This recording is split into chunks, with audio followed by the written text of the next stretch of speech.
All right, and we're live. Welcome everyone back. This is another episode of the Go-to-Market Kickback, the #1 go-to-market leadership interview and strategy podcast in the world. This is episode number 76, and we are joined by a phenomenal guest, Mr. Roee Hatuv, right? Am I getting that right? Yeah, Roee. Roee, excuse me. You're a prolific leader in the space of go-to-market. You've got a deep career as an operator, sales leader, director, leading strong and high-performance go-to-market organizations internationally and abroad. You sit out of Berlin, if I'm not mistaken.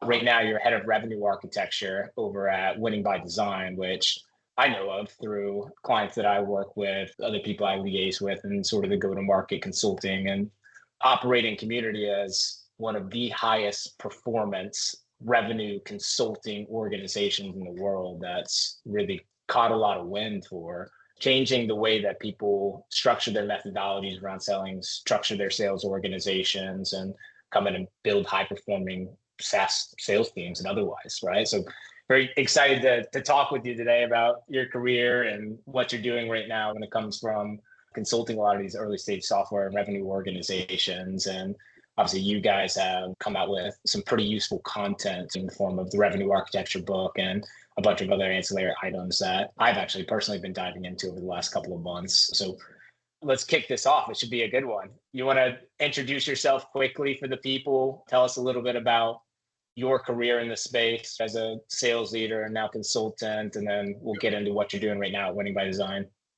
Yeah, sounds good. So as you said, I come from a sales background. I was taught on Sandler sales and a few other methodologies out there. Enjoyed doing sales, and I think I started to climb the classical leadership ladder.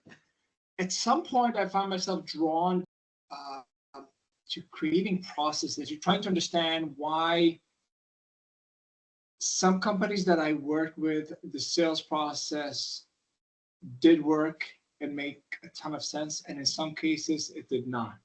Now I found myself working for two early stage companies that basically failed, right? Some of that was go-to-market strategy, some of that was product or the market that we were targeting.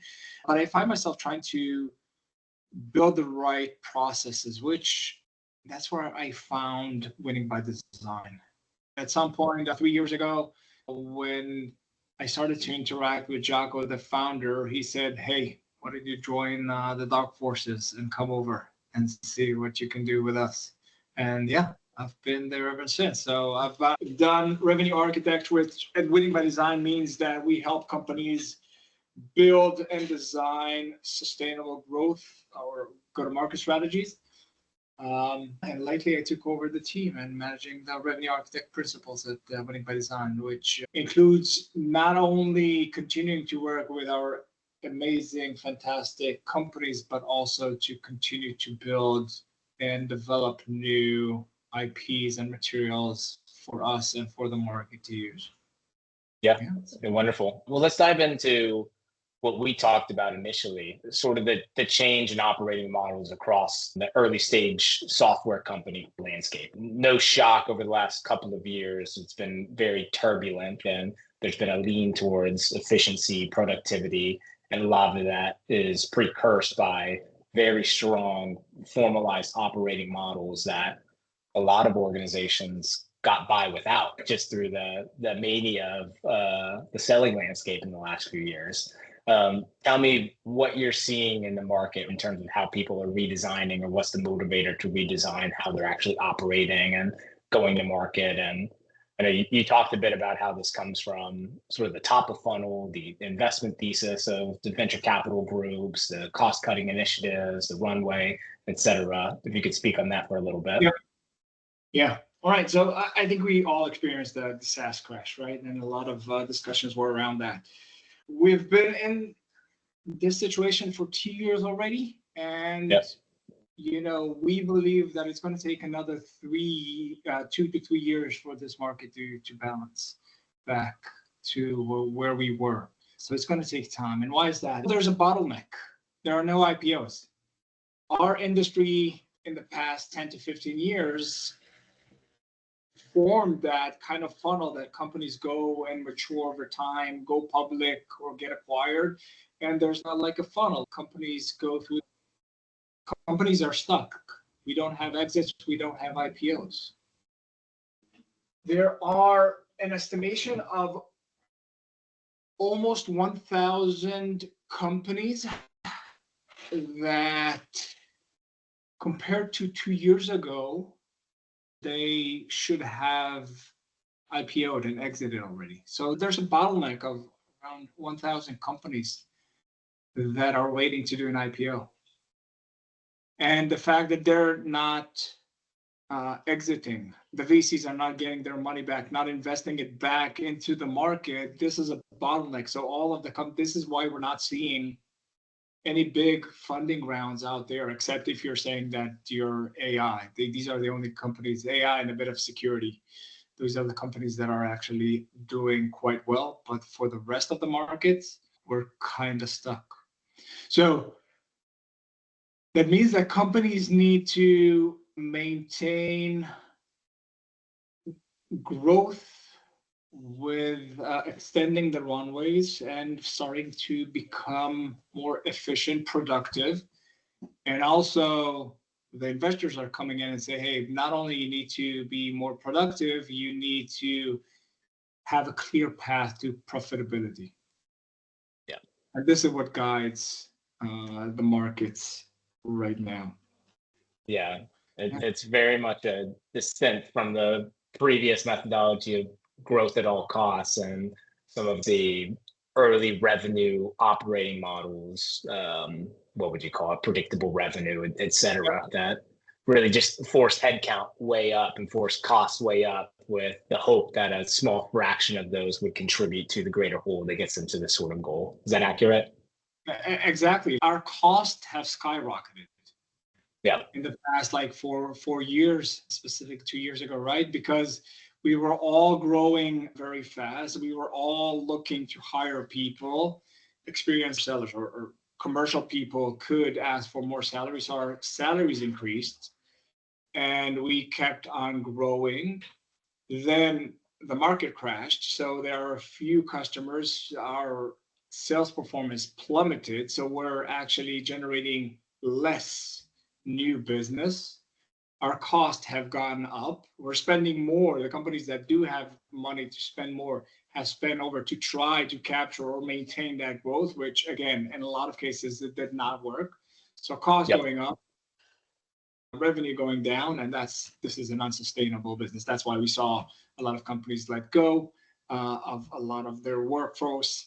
Yeah, and now it's all about productivity and efficiency, right? That's what we are. How do you do it? Walk me through an example, maybe. If you were to come into an early stage software business that, say, has been around for 5 to 8 years and found some stagnation in terms of both their ability to generate net new revenue and create more of a predictable path towards profitability, what are the first things you're looking at to analyze their current state of business and workflow from a sales front? And we can get into what revenue architecture is from the high level methodology of what you're going in and consulting on. Yeah.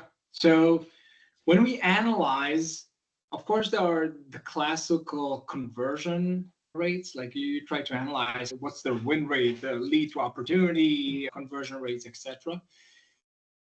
Not a lot of companies are looking at the cost structure of their business to really understand how much it takes them to generate one MQL and then to mature that MQL into an SQL and then turn that SQL into a paying customer and and that's on one part, but also post-sell, how much it costs them to serve. So doing this analysis is very important. We usually, when we work with companies, we see companies basically looking at cost of acquisition. That's the only metric that they're looking at, cost, but we need to go much more granular in order to truly understand what's impacting and how our go-to-market teams operate. So this is the first step. Now, the second thing is understanding where our revenue is coming from. In a recurring revenue business, the majority of our revenue are coming from existing customers. And I'm saying that it's obvious what I'm saying, but Yeah. truly understanding why and how this operates really dictates how a company operates. So, for example, when you're looking at your total ARR, how much is that coming from existing customers that are renewing year over year, and how much is from new business? When you analyze how much where the company is spending their commercial or go-to-market spend, it's usually on sales and marketing, and the majority of the budget goes for acquiring new customers. Yeah. Not nurturing and serving our existing customers. And as we all know, servicing and retaining our existing customers comes at a fraction of the cost of acquiring new ones. And that's a mindset that we need to change, right? If you ask a VP of sales, or if I ask you, like, if you just closed a Series B or Series C, where are you going to take that scale funding, like growth funding? In most cases, it will go to the sales team, sales and marketing teams, because we want to fill that growth, the top of the funnel, and create new businesses. However, we're not sure in a lot of cases that that's the right approach. Of course, you need to continue to grow your new business, but how about supporting, retaining, increasing the retention rate, increasing the expansion opportunities that you have with your existing customers, and getting more revenue that comes at a fraction of the cost? So this is what we typically do when we try to analyze and work with companies on thinking about that profitability and efficiency. Early stage companies do need to focus on acquiring new customers. That goes without saying, right? Because at the beginning, you don't have enough companies to focus on retention expansion, right? So of course, most of your resources will go to acquire new customers. But as you grow, and companies experience that in different stages, whether it's like 10 or 20 or 50 million, at some point you need to shift your focus on that existing customer base. What's a healthy margin between, I don't know if it's spend or some sort of metric that you associate with their emphasis on either growth accounts versus net new? Like, where do you want it to be to say that this organization's headed on the right track? So there's no clean numbers, right? Because if you take, for example, like companies that are very successful, like this, blitzscaling. Yep. There are still companies that are able to grow, and a good example is Wiz, for example. Wiz is an Israeli cyber company. They're blitzscaling. They achieved 100 million in 18 months after product launch. They're still acquiring new customers like crazy, right? Yep. And on the other hand, we don't want to focus too much on maintaining or expanding our existing customers. So the balance there, you need to look at the numbers. And you need to look at how much money you have in the bank to truly understand. If you have a long runway and you have a lot of money to spend, you probably want to spend more time on fueling that growth and then moving to focusing on the existing client base. So there's no clear number there. The only thing I would say here is that you need to closely monitoring the cost of acquisition and how much time it takes you to recoup that cost, which relates to your previous question. So every company needs to ask themselves, how much time does it take me to recoup the cost of acquisition? Yeah. And depend on the market. Usually SaaS B2B, you don't want sales focused. You don't want that to be more than 12 months. That's a healthy patient. Fair enough. Let's take it a step further chronologically here. You've gone in and run the numbers and done your sort of precursor analysis to these organizations to see where they currently stand. What are some of the common recommendations that you have for an organization when they're ready to make that change? Does it come with reduction of headcount? Does it come with re-engineering how their teams are structured? All of the above? What are the main pieces that lay the foundation for a better future for them, sales productivity wise? Yeah. So usually it's not a reduction in cost in headcount. It is, however, that shift that we're talking about. Unfortunately, customer success is still not getting the right resources and focus within companies. That's usually the recommendation that we end up with. You need to have a post-sale customer success operating model. You need to standardize, create processes on how you serve your customers. There are companies that are doing this really well, but most of the companies still have some more progress to do that. That means like, hey, let's segment our customers. Let's do proper customer success practices, QBRs, white space analysis, expansion opportunities, identification. What is the right cadence that we interact with our customers? Do we have low ACVs? That means that it's just one-to-many kind of support. Or are we setting to enterprise Fortune 500 companies that we need to have a clear, high touch kind of process? So this is where usually our focus comes into place. So usually that's on the post-sale, what we call the right side of the bow tie, the left side of the bow tie, the acquisition part. Our recommendations are usually on how to constantly improve in order to become more efficient and productive. So let's break down the entire customer journey from becoming aware all the way to an existing customer, like a signed customer. Let's look at the performance of each one of those stages on the activities, the meetings, and let's see how we can have that incremental improvement along that process. That's where we come in and say, hey, you need to do a better discovery call. You need to looking at the discount rates and the negotiation process. Hey, let's improve our discount policies and see how we can do that better. MQL, qualification process, scoring mechanism. So a lot of that on the left side is improving what they currently have. Yep. I think a lot of that leads into what we talked about previously, this concept of the revenue factory. Could you talk on that for a little bit? Yeah, a revenue factory is our analogy to say that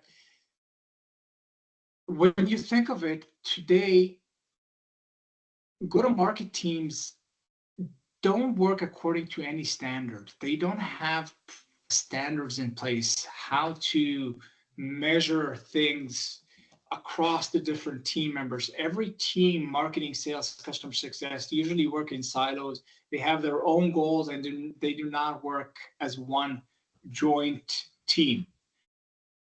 We use this analogy of a revenue factory to talk about how go-to-market teams can operate like manufacturing lines. And there it's all about creating more, so being more productive, more output, and improving the throughput, how we can improve the conversion rates and how we can create more with less waste. And the last thing, how we can improve quality. So when you look at this and you use this analogy to create a revenue factory is where we have multiple production line. Each production line is its own go-to-market motion, and you constantly need to work on the quality, the throughput, and the output of each of those.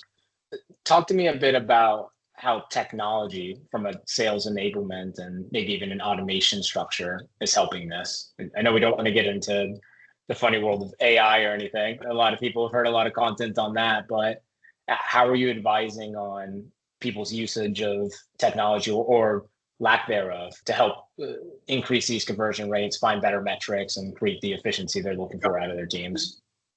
So, of course, when we look, coming back to that incremental improvement changes along the process that we currently have, there are three fundamental ways that you can do that. Either by, first of all, improving the process. So that means that you might have a process issue.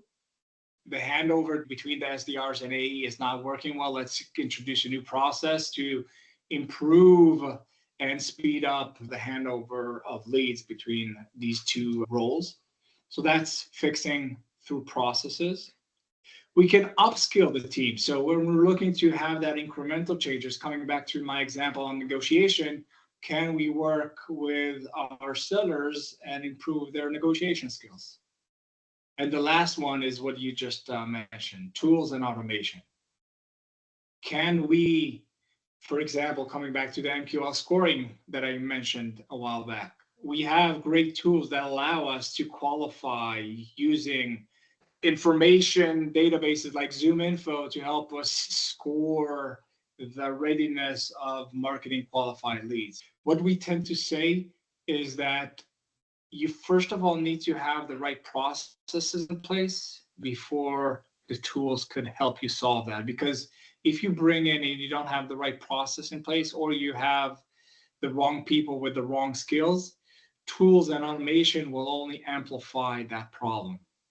So just to give an example, the outreach sales lofts of the world that help us do outbound prospecting kind of motions, if you give that tool to an unskilled SDR that just throws pray and spray kind of strategy, just throws the same kind of message to everybody on LinkedIn through emails, you'll burn through your total addressable market. And this is one example of using a tool in the wrong way. So there are tools that, of course, will improve performance and productivity, but we need to overlay them and introduce them only when we have the right process in place. Do you think the proliferation of all of these sales enablement, automation, marketing tools over the last decade, where they've increased in popularity substantially, has caused a lot of these issues at the beginning?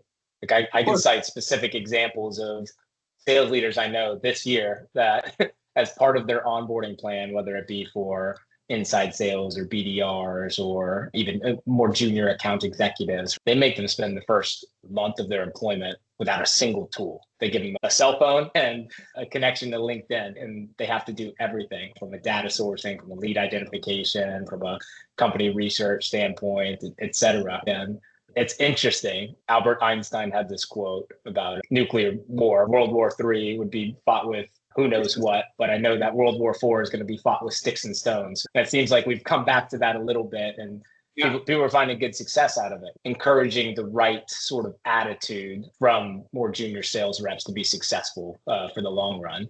My question, do you see that as sort of the precursor for a lot of this SaaS crash, or does that change it in a way? Yeah, I think we have. It's a good question. So of course, you're absolutely right. And coming back to the example that I just used, like the sales lofts and outreaches of the world, these tools used by the wrong people can cause havoc on a company. And we've seen that. We've seen it day in and day out in our LinkedIn messages and in our inbox, right?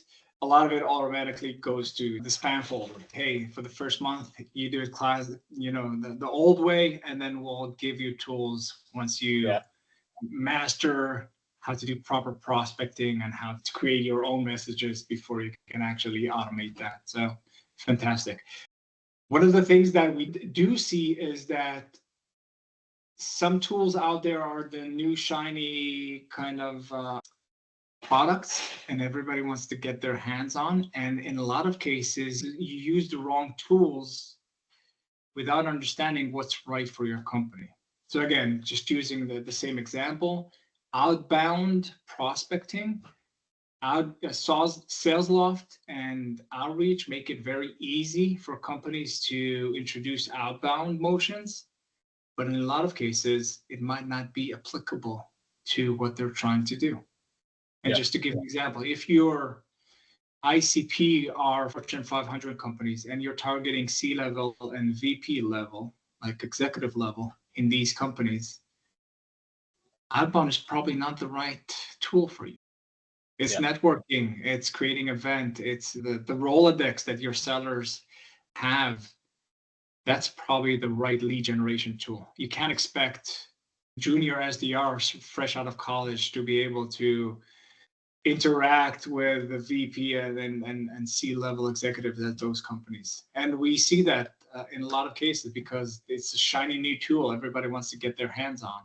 You even ditched your calculator for the abacus. Yeah. And let me ask you this.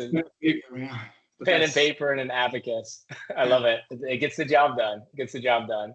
Let me ask you this as sort of a final piece. My favorite topic when it comes to talent, creating centers of talent density inside these organizations can help with scaling substantially and just picking the right people that are more adept for the market that we're within.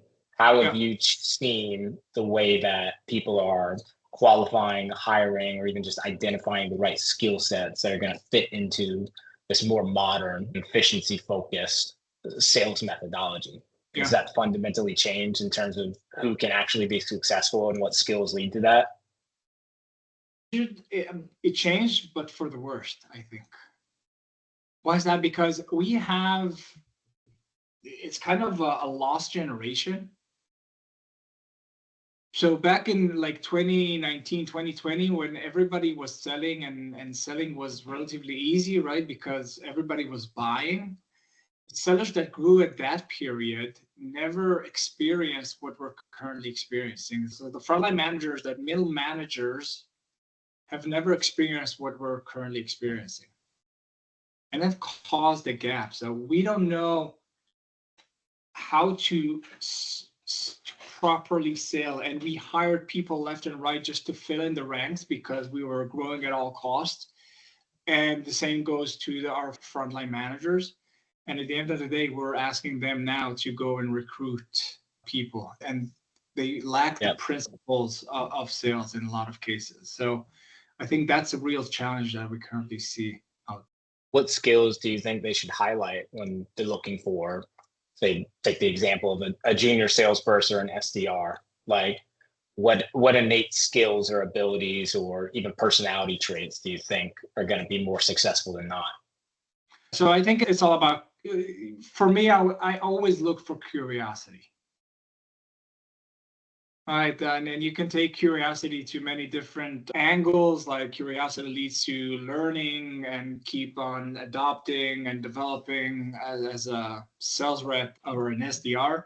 But that curiosity is that trait that I always look for, especially nowadays with everything that is changing so fast.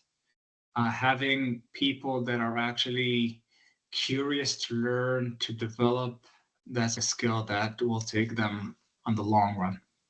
Yeah. It's a tough skill to find nowadays. Yeah, exactly. Well, thank you, Roee. This is phenomenal and incredibly insightful. And I'm sure a lot of people are going to have some phenomenal takeaways out of this. Where can the people find you? I know you publish a lot of content between yourself personally and obviously through Winning by Design. What can they look out for, and anything else that you'd like to plug in here at the end? Yeah, so follow us on LinkedIn, either Winning by Design or myself. We're all about introducing new standards and processes on how to focus on that sustainable growth, productivity, efficiency. Yeah, that's where our main channel is. Phenomenal. Well, thank you everyone for joining. This is another episode of the Go-to-Market Kickback, and we'll be back soon. Thank you. Great being here.